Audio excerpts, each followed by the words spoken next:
Well, in 2 weeks today, less than that, by the time the interview goes up, the new Massacre album, Resurgence, will finally be out. It's been a very long time since bands have heard you fronting Massacre again, unless they've been to a live show, of course. Right. So first of all, how does it feel to finally put out a new Massacre album? Actually, it feels justified, I guess, is a good way to say it. Okay. It took a long time to finally get to do the album that the band deserved, I would say, after From Beyond, because pretty much after From Beyond, because, I don't really count Inhuman Condition because it's an EP, and the majority of Inhuman Condition was recorded during the From Beyond session anyways. So a lot of people don't realize that's how things go sometimes with EPs. But the only thing that was actually recorded for the EP that was new would have been Inhuman Condition, the song, and Warhead. The other two songs were recorded prior during the From Beyond. So I never felt that the band had a proper follow-up to From Beyond, because after From Beyond came out, pretty much the band was kind of like out of my hands. Other characters took over. I'll put it to you that way. And then the albums that followed and all the problems that followed, well, everyone can see the result of 35 years, I guess, of in between and what happened. But yeah, it feels justifiable. Like I finally got a chance to kind of redeem the band and myself in the band because of it. Cool. I mean, it's great, because when you hear these new songs and you're like, oh, fuck yeah, Massacre's back. So, thank you. And I was just learning to walk when From Beyond came out, so it's very cool for me to finally have a new Massacre album. You mentioned before that the lineup for Massacre now is a little bit different to how a lot of bands are doing it, in that you've recruited musicians internationally. Yes, and it's very much been like more of a digital band almost now. Yeah, it's the reason things. We were trying to work with some local guys. We actually tried to work starting back in the end of 2016, literally 2017. I mean, I tried to work with Rick.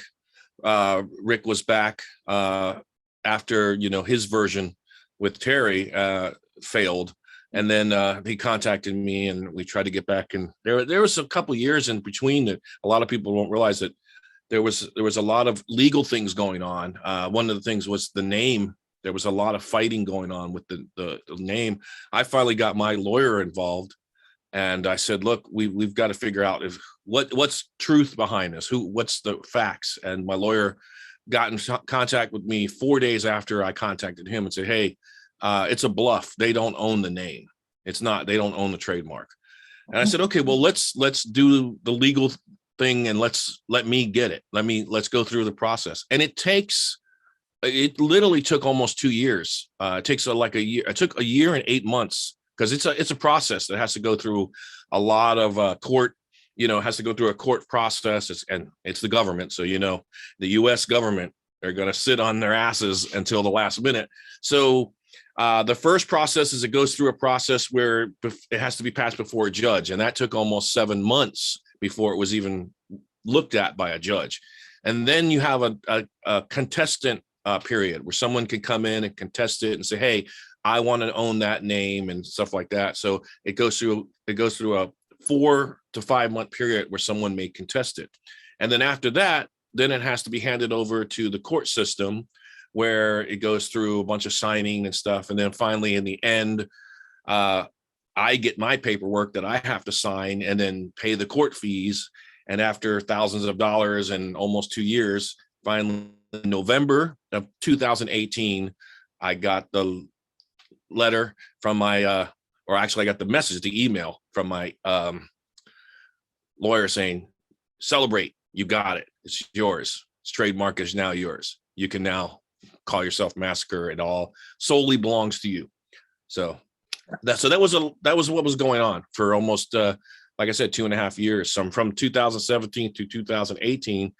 And then we went out in the end of 2019, and Rick was still in the band. And after a couple live shows, just to me personally, I don't know what is in his mind, but because the guy always changes everything. First he likes me, and then the next minute he hates me.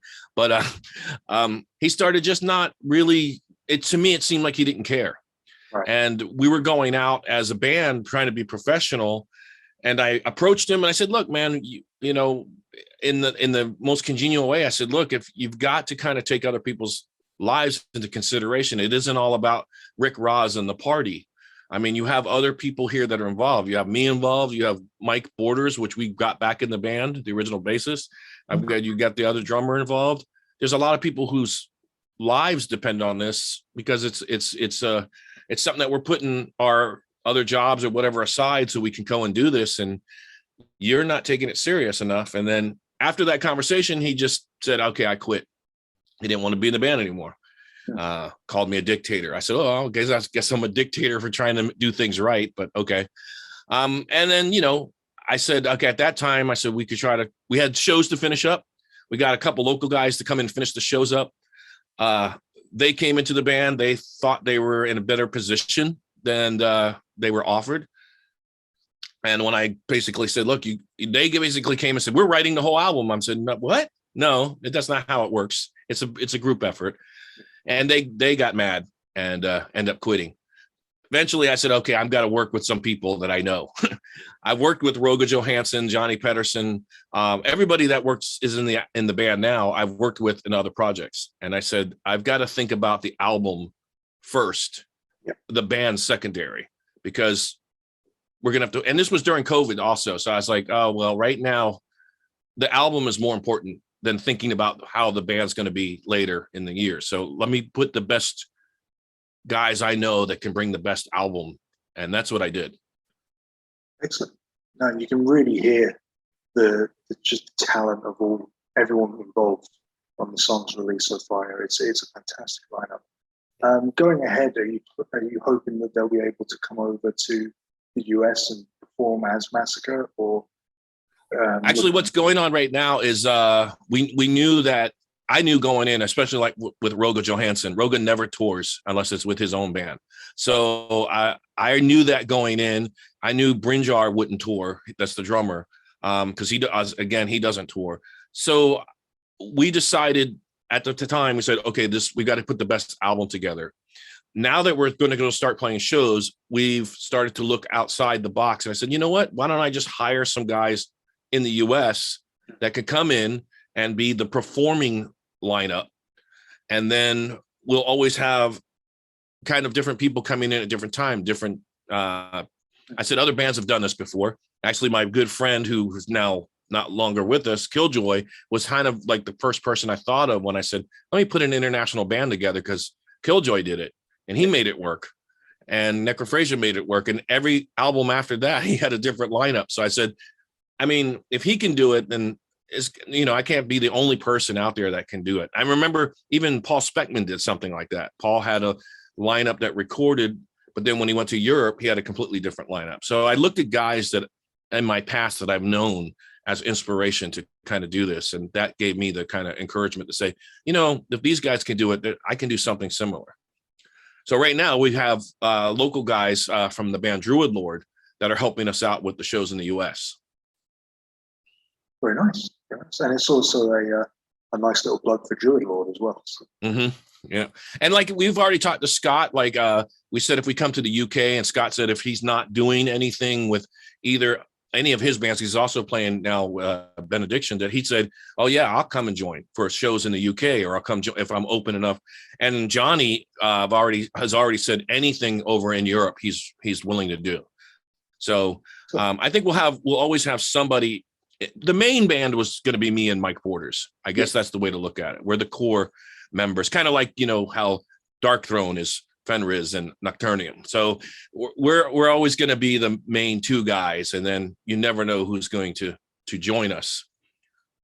Yeah, I think fans are happy as long as they have a distinctive member of the band in the lineup, and obviously because From Beyond was such a classic album, if they can hear your voice, then they're happy, really. Right. So, I think so. I mean, I've seen a couple of the reviews that for the new album, you know, and I'm just reading them and I'm like, at least they're getting it. You know, a lot of, you know, I'm not like ripping on somebody or what happened in the past with Massacre, because it's all part of Massacre. It's all part of the history. So if there's fans that like the last album, I don't discourage them from going and listen to it. They should go and listen to it. But I've had a lot of people say, oh, it's better than the last album that came out. And I'm like, thank you. I mean, I appreciate that a lot. Yeah. No, it's pure old school death metal, like a lot of people have been missing. Obviously, there's bands that still do it, either from that era that stood around, or newer bands like Crypto or Frozen Soul, for example. And it's just so invigorating to hear again. Yeah, and, I mean, I really stuck to a formula. And that's kind of like what was always my intention when I came back to Massacre, because I really felt that Massacre got off of formula. Yeah. And I mean, I don't know if that's because I left or not. You know, like I said, there's 2 albums after I left. Well, 1 album after I left and 1 album that I left during it was being made, because I walked out on it and it was like, what is this? This is not death metal. I left. But that was, we won't mention that album. That's the most hated album. That is Massacre's Cold Lake, I guess you could say. That's what I call it. So I really felt, like I said earlier in the beginning, that this is a chance to redeem myself and redeem the band. Yeah. And obviously the title portrays that, that drive. But you know, just moving forward, just hearing the band now, it sounds like you've never left in a way, even though it's like you say, you've got new members in and this kind of thing. It just sounds like, oh yeah, Massacre, that's great. You know, Massacre's back. It only took 30 odd years. One of the things that's most notable for me is the artwork. The artwork's really, really cool, and it's fitting of a Massacre album. It's kind of ties in with some of the themes and that, especially it does seem quite similar to the music video you did, The Whisper in Darkness, which has that kind of Lovecraft vibe about it. Would you agree that the artwork accurately represents the music inside? Actually, yes. I knew, first off, I wanted to work with Wes because I saw what Wes did with Autopsy. And I said, wow, I like this guy's style. And I kind of asked myself before I got with the label, because I was talking to the label and they asked me, well, who are you thinking about the album? I said, well, I can tell you it's not going to be Ed Repka. Not that there's anything wrong with Ed Repka, but I just don't think it's going to fit this time. Yeah. And they said, who do you have in mind? I said, I don't know. I really seen this new guy, or not new guy, but I've seen this guy that I kind of like, Wes Benscotter, and the label was like, oh, we know him. I was like, oh, well, that works really good. And then I was hooked up with him the next day in an email. And I remember just kind of like, talking back and forth through email and just saying, hey, man, I really like what you do. I saw especially what you've done with Autopsy.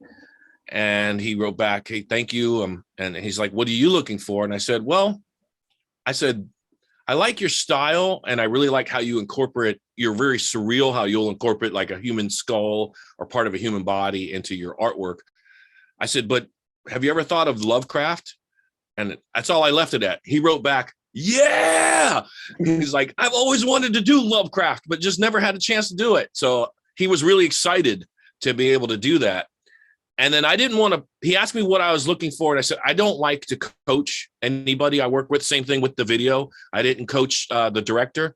I only had a short conversation with him because I don't want to take away somebody's freedom of expression.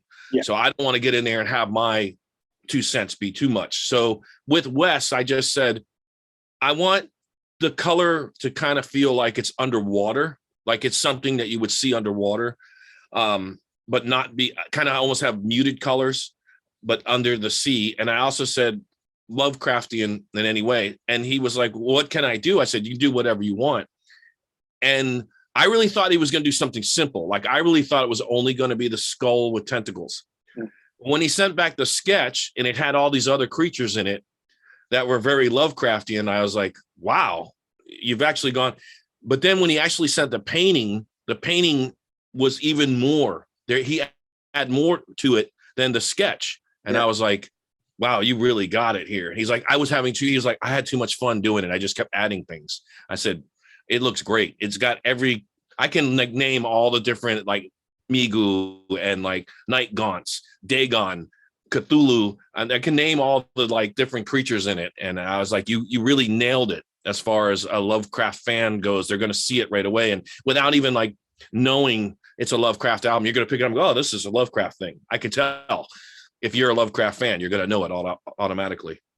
Absolutely. I mean, I'll be honest, I've never read any H.P. Lovecraft. I know of him, I know of Cthulhu and all that kind of thing, because so many metal bands, of course, have referenced.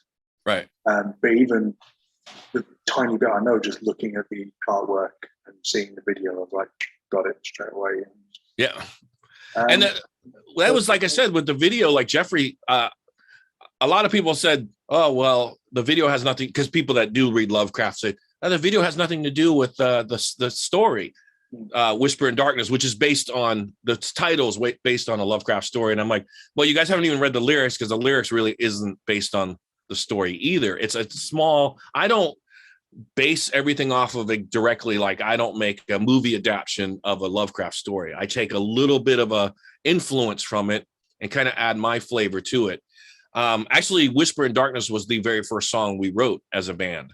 And I had the title just bouncing around. And I was like, I don't want to write, you don't know Lovecraft, but basically the main part of the story is there's these creatures, aliens that take this guy's brain out and put it in a jar.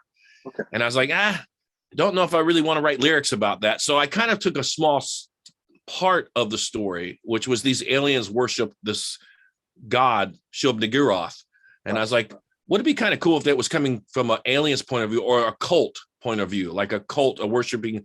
There's a lot of cults in Lovecraft, a lot of these unnameable, unspeakable cults. Yeah. And I said, let me write it from that point of view. So the same thing when Jeffrey asked me about what do you want the video to be about? I said, here's the lyrics and you just write it about what you write it about. Yeah. And then he said, I play a lot of these tabletop role-playing games. I said, I do too. He said, like, there's like Call of Cthulhu and Arkham Horror. He said, what if we did it from a point of view where it's a guy, like an investigator investigating a mystery and he runs into one of the cults. And I said, that's perfect. And you just run with that. I like that. That is really, really cool. And I also like as well that once the video comes out and straight away it's like, oh, you have to be 18 or over to view this or that, because it fits so well with like the Massacre ethos or the Massacre image. It's like, this isn't what they call it, entry level death metal. Right. It's the real shit. So, I mean, I think it's funny. It's like the video isn't as like people were like, it's not gory. Why is it getting like a 18 or above? I was like, what I was told from the label, believe it or not, is because it has a gun in it. And I was like, that's the only reason that they got an 18 or above tag. And I was like, okay, that's cool. I'm cool with the 18 above tag. It just makes it more mysterious to me. It's like back in the 80s when they put the parent advisory sticker on us thing. It just made us go back and go buy it more. Oh shit, that's the one I want to listen to because it's got that sticker on it. Yeah. But yeah, that's what I heard. But wait until the next video. The next video is probably going to be pretty extreme. I told the same director, I said, next video, we've got to go all out. We've got to go. We've got to make it something that we get in trouble. we've got to do something. Yeah, so very nice. And not to distract from Massacre too much, but what is it about H.P. Lovecraft's work that you think has become such a, for lack of a better word, a common influence among metal bands, particularly the more extreme end of metal? I think it has to do with the fact that Lovecraft is mysterious in a way. It's not just, it's different. It's not just a straight out horror. It's not almost something that you say, okay, well, there's this slasher kind of horror or this guy, which a lot of death metal bands do. It's not like I've done some death metal bands that is just basically influenced off of sort of murder, kind of like the Cannibal Corpse kind of thing, murder and gore. It's not that kind of horror. it's a different kind of horror. It's a horror that's more kind of like something that can be more ambiguous. It's like something in the darkness, something that's not, something that's bigger than we are on a human level. I use it more or less to express my misanthropy, to believe it or not. That's how, even going back to From Beyond, I use Lovecraft as a vehicle to express my complete hatred of mankind. And so I can kind of relate with the alien beings or the monstrosities of Lovecraft's fiction being these things. Lovecraft wrote it in a way that us as humans are so minute in the universe that we don't really matter to these great beings out there, that we're less than like molecules to them. So whatever their purpose is, whatever their plan is, we could never actually truly understand it on a human level. And it kind of goes two ways, because I think we humans just think we're the center of the universe, that everything revolves around us. And I've never thought that way. Even back, when I was a kid, I always felt, man, there's a vast universe out there. We can't be that. We can't be it. I mean, I would look at people and go, my neighbor over here washing his car and is, hanging out with his guts hanging out, his fat ass hanging out, and he can't be the top of the intellectual chain here, man. There's got to be something more. So, I mean, I remember thinking that when I was younger, and I'm like, so when I read Lovecraft, I got that kind of like feeling like, I can express sort of this kind of misanthropy that I feel towards, because just because you're a misanthrope doesn't mean you hate people. I do hate people, but I mean, there's individual people I get along with, but people as a whole, I just like, I'm disgusted by them, especially now in 2021. What's been going on with COVID has really proven I was right the entire time, how selfish people are. But that's what I use Lovecraft for. It's kind of my way. But I think it really is because there's so much, you can go with so much. It's not just directly something, it's got a lot of mystery. So you can convey a lot of different feelings and convey a lot of different kind of point of views by using Lovecraft as sort of a back, as a foundation to build upon. Cool. And I think that makes it so much scarier. It's like the most common complaints of horror movies now is jump scares. Yes. Yep. And it's a similar kind of thing where if you're just, like you say, if you're using like a slasher example or something, there's a place for that in death metal especially. But an over-reliance of it is the same as when the horror movie genre got too reliant on it, and it just became old and sterile. Whereas, when you've got like a more cerebral approach to something, it sticks with you forever. It's like when you're a kid and you first hear Venom or Hell Awakes by Slayer, that sticks with you, because it's not murder, rape, death, kill.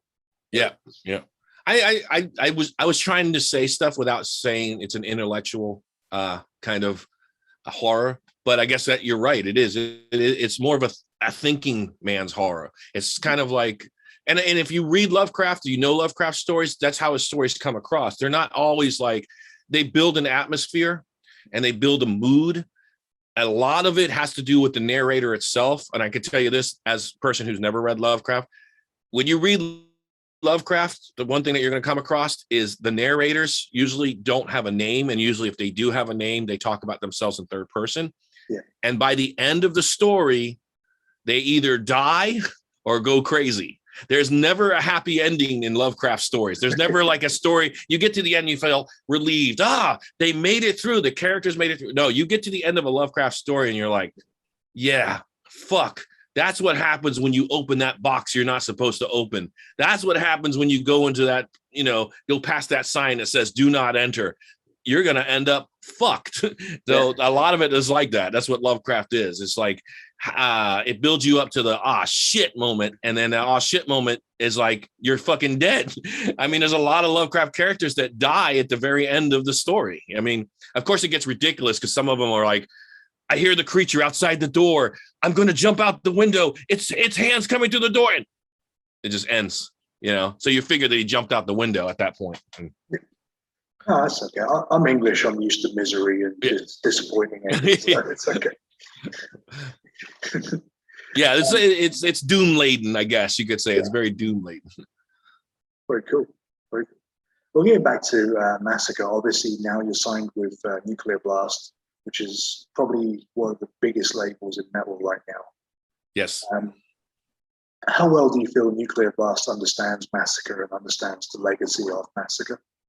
I actually felt very comfortable. At first, I thought, no, there's no way that this label's going to get me. They're not going to understand, especially me personally, because I'm not the typical rock star guys that do death metal today. I don't go for that whole thing. I've never done that in 40 years of my career. I'm pretty much still underground. And then I talked to Geraldo, who is kind of like the head of all of Nuclear Blast now, but at the time he was just head of the US division, but he got a promotion. So when I talked to him directly, and he said, From Beyond is one of my favorite albums. Me and my brother grew up listening to this. And then talking to him, kind of, getting to know him personally, before I even decided to sign, I said, this guy's got it. This guy knows this kid, I should say, this kid's got it. He knows. He's 20 years younger than me, but he's coming from a point of view where it's not just, hey, he's a Kam Lee fan or he's a Massacre fan. He's coming from a fan of old school death metal. And when you talk to somebody and then you kind of get away from talking about yourself and talking about just what he's a fan of and what I'm a fan of, then I realized he's not bullshitting. He knows, and especially there's some geeky stuff where I'm into comic books and all kinds of other stuff like that. And we were hitting it off on that level as well. And and toy collecting and stuff like that. And I'm like, he's just like me. He's another nerd. Cause I'm like, I consider myself kind of a nerd. And he's like, well, this is kind of cool. We're really hitting it off. And it really started off as kind of building a friendship and then getting advice. And then the fact that, he knows a lot of the old school guys that I know, like, he knows Jeff from Possessed. And we talked about, stuff back and forth with that. And I talked to him and Jeff. And then I talked to Jeff. I went to Jeff. And this is when I still use Facebook. And I asked Jeff, I said, how's Nuclear Blast treat you? And then Jeff told me, oh, man, they treat us great. They treated me great. And I was like, okay, cool. This is all stuff. So I did do some research. I wasn't like right away, I'm going to sign with Nuclear Blast. I wasn't one of those guys. Yeah. I did do research, and because I really wanted a label that I felt was going to be able to represent us just as well. So it wasn't just like a knee-jerk kind of response. It was, I did research, and once I felt comfortable and I said, these are guys that are going to know how to treat Massacre. I felt very comfortable. Then I decided to sign. Excellent. It's such a relief and a reassurance to know that they really get the band, because it's funny you mentioned like geeky stuff, because I actually found Massacre by a wrestler. A wrestler from California called Beaver Van. She's always wearing, well, not always, but she often wears a From Beyond t-shirt. Okay. Like, oh, fuck, I know Massacre. I've heard of Massacre. So I went and checked them out. Checked out From Beyond. I was like, fuck, this is amazing. Why aren't they up there with Obituary and Morbid Angel and all this? Well, so now that we finally got that next step that really will, I think, cement Massacre up there with the stalwarts and the icons of Florida death metal. It's such a relief to know that you've got. I hope so, and I hope interviews like this with somebody that gets it, like yourself, helps that, because it's I've really appreciated everyone that's come aboard and really liked this album. You're not going to please everybody, and I get that.